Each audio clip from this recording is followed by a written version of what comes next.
En canvi, la nostra vida transcorre sempre amb l'absència de Déu.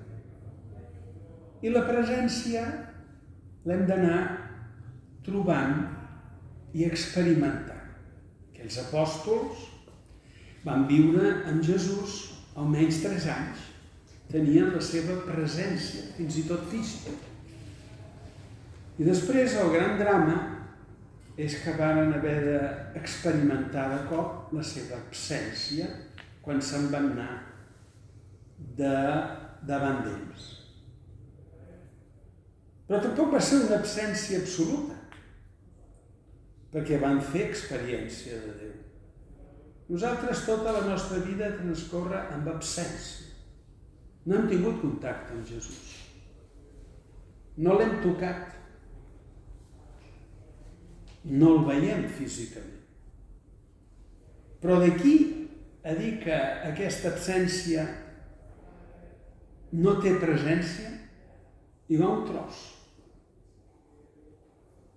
L'estat normal, però, de la fe és l'absència. L'estat normal de la fe és l'obscuritat. La fe mai és evidència. És a dir, no és una realitat que es fa patent. L'estat normal de la fe és l'ombra.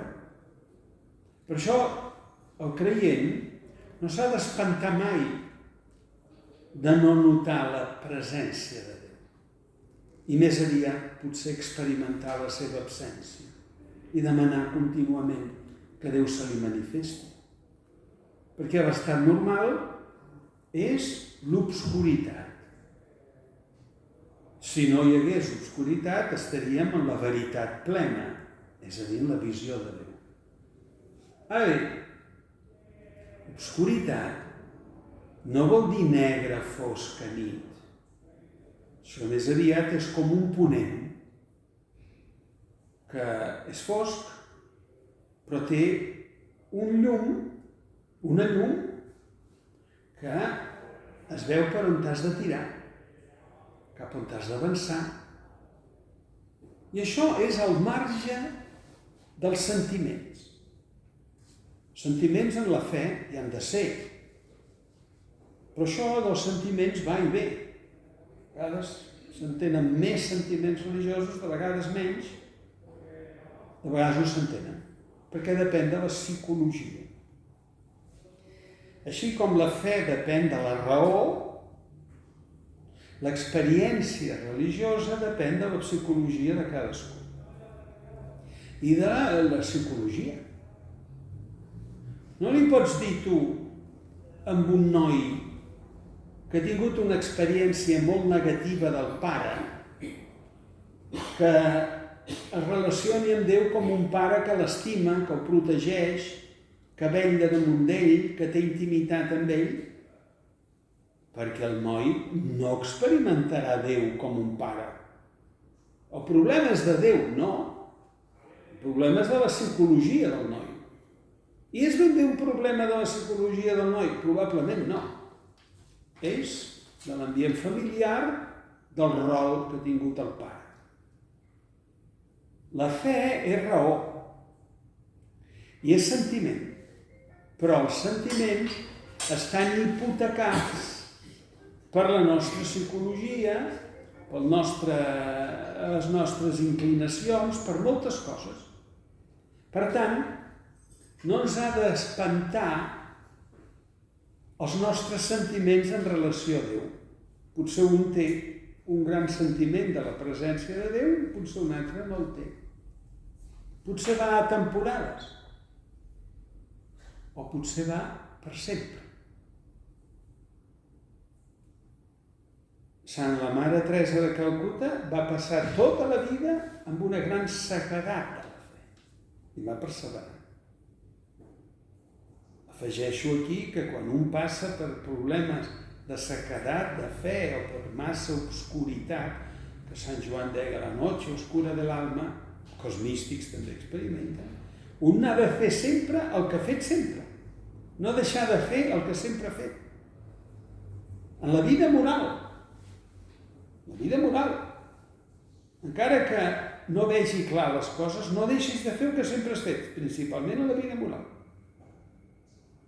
No deixis de fer el que has fet complint amb els preceptes de Déu, els preceptes de l'Església, l'esperit del Pare Nostre, l'esperit de les benaurances i la pàgina del judici final. No deixis de fer el que has fet sempre. Però si ho deixes, et fas amo dels teus, els sentiments et fan amos teus. Per tant, els apòstols tenen presència de Déu i absència. Més absència que presència. Nosaltres tota la vida tindrem absència. I aquest serà l'estat normal de la fe. Però no és una absència que no es pugui convertir també en una presència, però d'una altra manera. I aquesta és l'adultesa de la fe.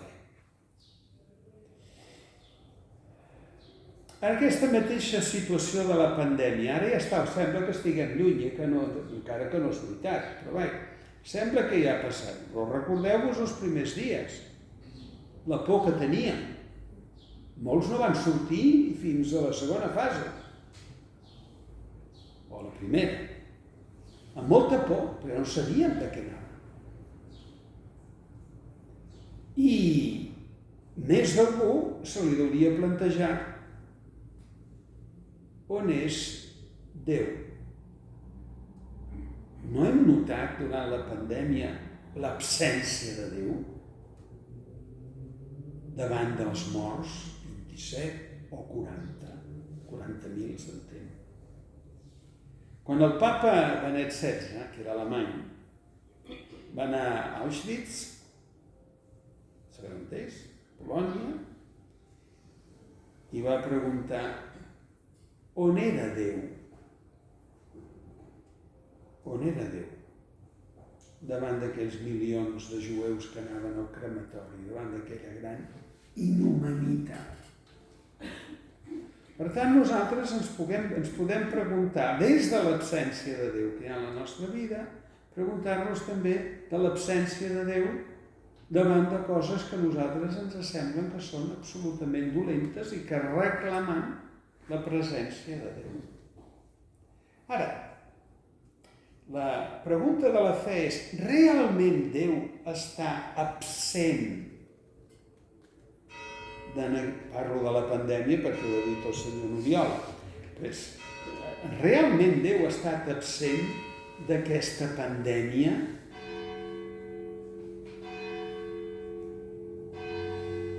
A veure, les realitats humanes tenen la seva autonomia. La ciència té l'autonomia. Els fets físics tenen autonomia. Déu dona autonomia a les realitats humanes, físiques, psíquiques, socials. El món té autonomia de Déu.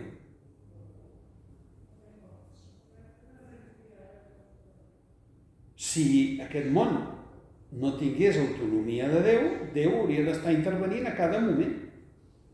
És veritat que Déu fa miracles, en alguns moments per mostrar l'omnipotència, però l'estat normal de Déu és que el món tingui autonomia plena. I amb tot, des d'aquesta autonomia del món, que no sempre és una autonomia bona, perquè per una banda hi ha els fets físics. Davant del tsunami, quina culpa hi té l'home? Cap. És el mal absurd.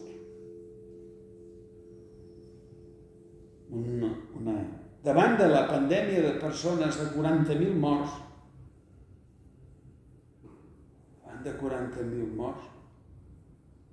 això també és un absurd. I no obstant, Déu parla davant d'aquesta autonomia que Déu dona al món. Déu ha hagut d'enviar una pandèmia perquè l'home noti que Déu parla, que li vol dir alguna cosa. Déu té necessitat de matar a l'estat espanyol 40.000 ànimes i milions en tot el món per dir és que Déu ens està parlant? Seria un Déu molt cruel. Que Déu per comunicar-se enviés la mort de milions de persones. És una mateixa conseqüència d'allò que estàvem dient de l'absència de Déu, de l'autonomia de Déu, l'autonomia del món. El dia, que esperem que no sigui tard, que s'inventi o es trobi la vacuna contra el coronavirus, no es morirà gent. Però no mor 40.000 aquí, o 27, depèn de com ho estudien. El dia que s'inventi la vacuna no hi haurà morts. Aleshores, què vol dir? Com queda Déu davant d'això? Déu, per poder manifestar un missatge, ha d'enviar una pandèmia que manti tanta gent? No. La pandèmia ve perquè s'ha generat un virus que ni tan sols és una cosa biològica, s'ha generat un virus que mata les persones. Quan surti la vacuna, aquest virus deixarà de tenir el seu malèfic influx. Això és autonomia del món. Déu no hi té res a dir, sí, però no envia la pandèmia. El que passa que Déu permet que passin les coses, però les permet segons la situació de l'espai i del temps. Sí, permet que sí, que hi hagi aquests morts. Per què? O perquè el món té aquesta autonomia que no s'arriba a entendre. El perquè de tant de mal, tant de dolor. De vegades el dolor ho produeix no la naturalesa, un tsunami, ho produeix la mateixa persona humana. Pensem en la guerra, en la Segona Guerra Mundial, per dir una cosa.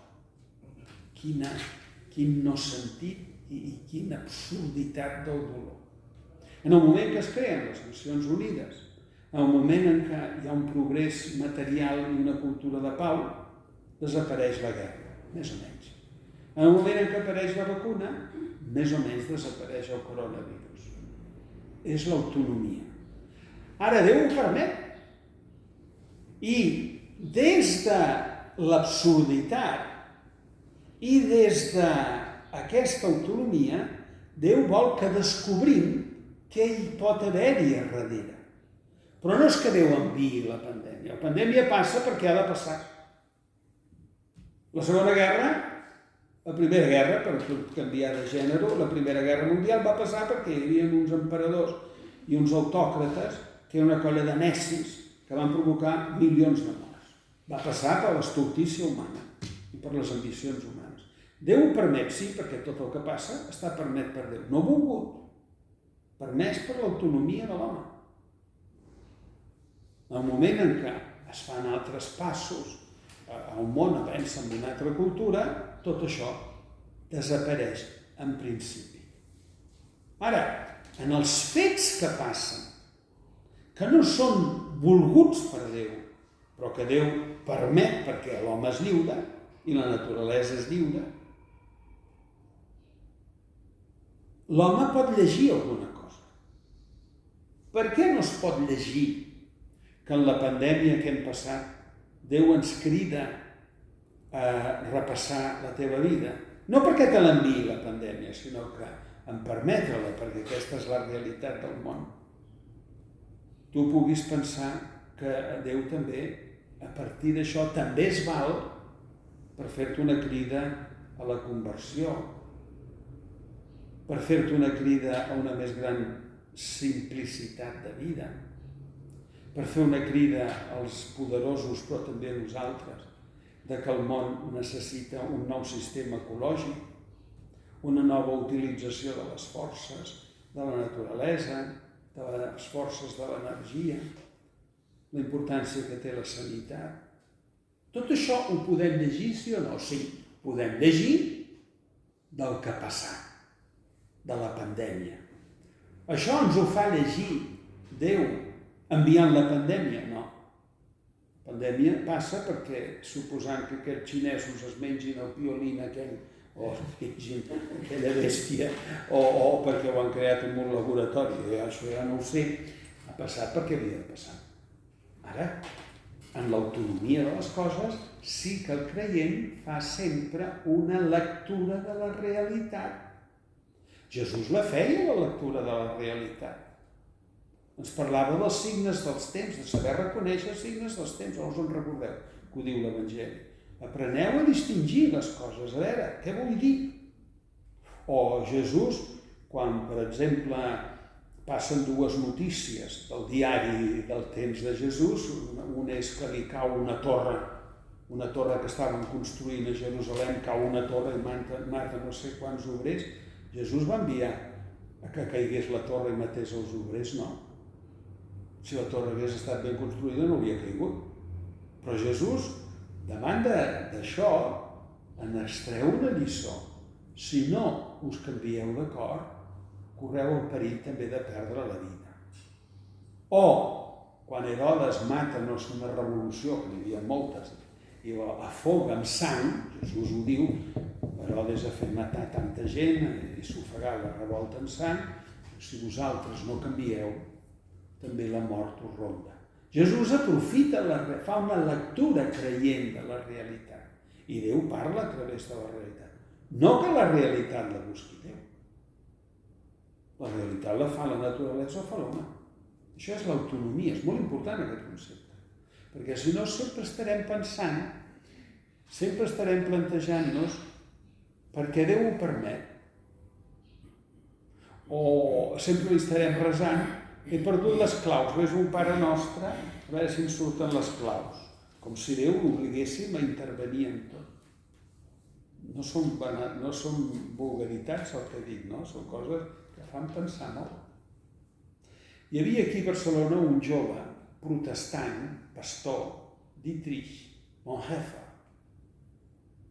Era un pastor, estava aquí al carrer Avenir, on hi ha la Deutsche Gemeinde, l'Evangelische Deutsche Gemeinde, la protestant evangèlica. Era un militant jove, contra el sistema del nacionalsocialisme. Torna a Berlín, allà el tanquen a l'Albertstraße, que és on hi havia la Gestapo. I aleshores està tancat en allà. Mentre estava tancat en allà, anaven caient les bombes i ara els aliats. Ja t'ho. I ell diu, jo senyor, no us demanaré que no caiguin les bombes, perquè si passa un avió i l'encerta, la bomba caurà, inevitablement. Jo el que només us demano és que compleixi la vostra voluntat i que estigui preparat per la meva mort. Que caiguin les bombes que vulguin, jo no us demano res. Demanar-ho està bé, perquè nosaltres podem demanar el que necessitem, com un fill demana al pare, però si passa l'avió i cau la bomba i Déu no la vol desviar el camí de la bomba caurà i et matarà. De fet, Dietrich Bonhoeffer no va morir per cap bomba, sinó que quan faltava pocs dies per l'alliberament de Berlín, va ser fusellat a la presó. Suposo que això ens fa veure que Déu no ens envia la pandèmia perquè ens vulgui parlar, perquè per parlar-nos seria un Déu molt crudel, que per parlar-nos ens enviés la pandèmia. Ara bé, amb aquesta autonomia que té el món i la naturalesa, el temps, l'espai, el cicle dels astres, tota aquesta cosa, Déu, nosaltres podem llegir, i podem llegir això. Déu em crida a que estigui preparat, a que canviï de vida, a que no valori tant les coses materials, a que doni importància al que és essencial, ja ho he dit. I no és la primera vegada que a l'Església ha passat una pandèmia. no només a l'edat mitja. El bisbe de Cartago, que era Sant Cebrià, a l'Àfrica, que era cristiana, que és musulmana, a l'any 252 ja va haver-hi una gran pandèmia de l'imperi romà que el va destruir quasi bé, no sé si una quarta part o no sé, molt. I aleshores ja Sant Cebrià ja reflexiona sobre el perquè d'una pandèmia o el perquè d'una realitat d'aquest tipus que l'home li fa qüestionar i li fa preguntar. Per tant, l'Església ja ha viscut pandèmies, ja ha viscut situacions. Les preguntes del cristià són preguntes de sempre que només es poden respondre creient que Déu no és un Déu que intervé en tot, que Déu dona autonomia al món i que Déu, dintre del que passa, ens fa veure coses de la seva voluntat. Però no és la causa primera, és la causa segona. La primera no és la pandèmia. Que aprenguem no és la pandèmia, és la causa segona. Déu actua a través de la pandèmia, perquè nosaltres ens puguem plantejar moltes coses, però no és la causa primera. Aquest és un aspecte, doncs, que m'oblidava de dir. Un altre aspecte on es manifesta també que Déu ens fa... per això explicava allò de Sant Cebrià, perquè Sant Cebrià fa una reflexió sobre la pandèmia i quasi redueix la reflexió sobre aquesta pandèmia sobre el valor de la caritat i de la solidaritat dels cristians. Hi havia un altre gran autor, que és aquell mateix que diu que el món, que el Rana, diu el món del segle XXI serà cristià o no serà, però és el que diu. El món cristià, per entendre la realitat, per llegir la realitat, per entendre el que passa, ha de tenir a la mà la Bíblia i a l'altra mà ha de tenir el diari. La Bíblia és el que li permet llegir el diari, és a dir, llegir el que passa.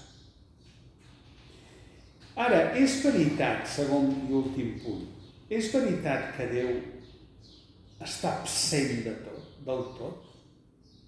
És veritat que tota la nostra vida transcorre sense notar mai la presència de Déu? Tampoc és veritat que tot transcorri amb una absència absoluta. La presència de Déu està en l'Església. En l'Església trobo Déu. En el sagrament i en la paraula de Déu trobo Déu. En la pregària confiada trobo Déu. Quan faig obres de misericòrdia trobo Déu.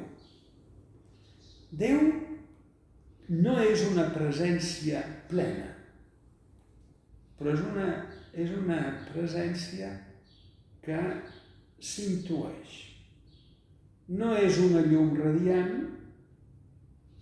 però és un capvespre amb una llum que va guiant els passos. No estàs perdut. La fe no és una evidència absoluta, però hi ha una suma tan gran de coincidències. El beat Sant John Newman deia que hi ha una gramàtica que permet construir frases, és a dir, que permet construir un assentiment. De manera que encara que no tinguis les evidències absolutes, tens prous elements, prous concomitàncies, prous coincidències, com per tirar-te dalt a baix del precipici de la fe, amb la seguretat que els teus peus no es trencaran en caure damunt de les pedres.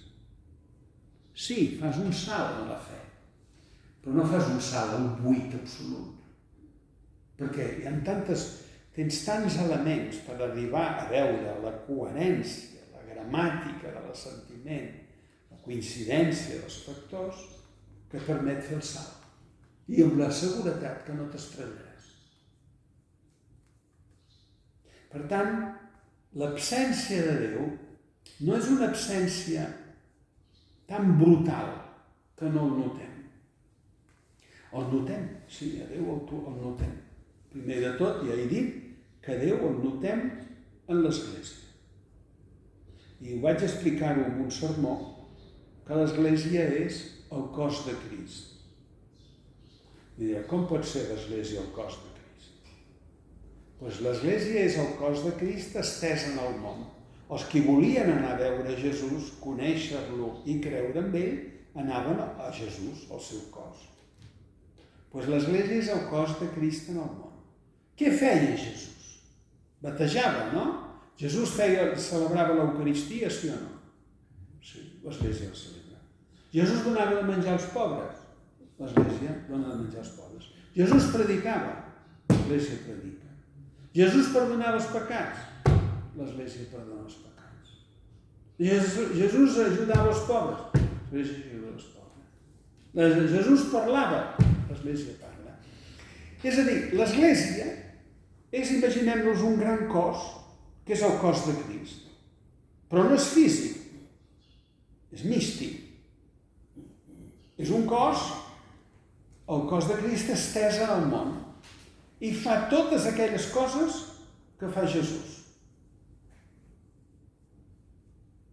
I fent totes les coses que es fa Jesús, es descobreix Jesús en aquest cos. Per tant, l'Església no és un joc de dir, ara no em cau bé el papa, ara no em cau bé el bisbe, ara el magnífic rector que tenim doncs no m'agrada perquè s'equivoca. Això no s'ha de dir mai, però vull dir, no s'ha de criticar. És a dir, l'Església no és un joc de bitlles, és el cos mateix de Jesucrist, místic, estès. I tu hi ets. Tu hi ets en aquest cos, perquè tu fas una funció dintre d'aquest cos. Ets un membre del cos, un dit, un peu, una cama. Sabeu aquella aparició? Jo hi vaig estar, justament, a Colònia d'Alemanya. No recordo on, però em va quedar molt gravat. Hi havia un gran llac al davant. Em vaig anar passejant, era Colònia, pels afores, d'una església. Volia d'estudiar i ho trobaria. I allà hi havia una catedràtica, no era catedràtica, era ajudanta d'un gran filòsof. Aquesta noia estava buscant la fe, era d'origen jueu. I no creia del tot, etc. I va tenir com una intuïció visitant una església en què havia vist que un Crist, Sant Crist penjat a la paret, li faltaven les mans i els peus, penso. I en allà aquesta noia va tenir, no vull dir una revelació, però va intuir que, per què tens els peus, et falten mans i et falten peus? Perquè les meves mans i els meus peus ets tu. Això vol dir el cos místic de Jesucrist. El cos místic de Jesucrist és on te trobem Jesucrist. Aquesta noia es deia Edith Stein, que va ser Santa Teresa Benedicta de la Creu, que és copatrona d'Europa. Papa la va fer copatrona. El cos de Crist estès en el món és el lloc on nosaltres trobem Jesucrist.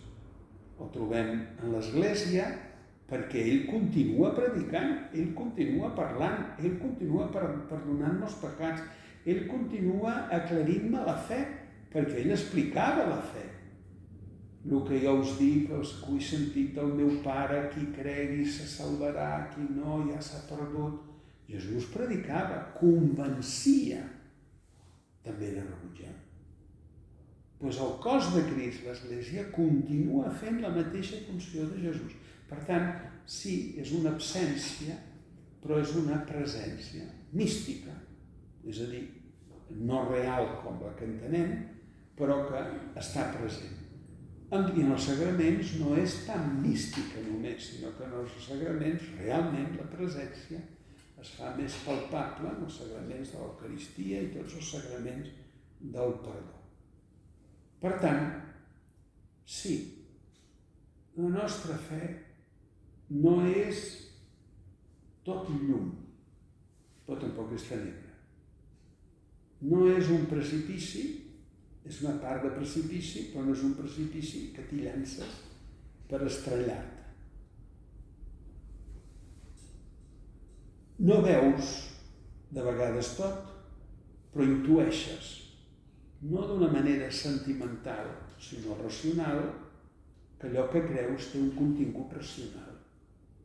I després també ve el cor, que de vegades tu pots experimentar la presència de Déu en el teu cor, en la pregària, en els sentiments, que juguen males passades, perquè això depèn de cadascú. Però pots notar una presència càlida de Jesús en el cor quan estàs amb ell, quan el busques, quan li reses Pare Nostre i dius, Pare. I quan tens la seguretat de que Jesús et diu que ell és un pare que no abandona ni un sol dels seus fills. Això et pot passar, de vegades passaràs tota la vida amb un sentiment de presència. De vegades passaràs temporades amb un sentiment d'absència, o passaràs tota la vida. Però com que el que compta no és el sentiment, encara que ajuda, sinó que el que compta és aquesta coincidència de coses que ens fan anar entenent la fe amb prou seguretat com per avançar i perseguir el camí que Jesús ens ensenya amb la seguretat que ni s'enganya ni ens pot enganyar, perquè tot el que diu coincideix amb experiències d'altres, en la història i sobretot en el seu ensenyament i la seva persona. 25 minuts.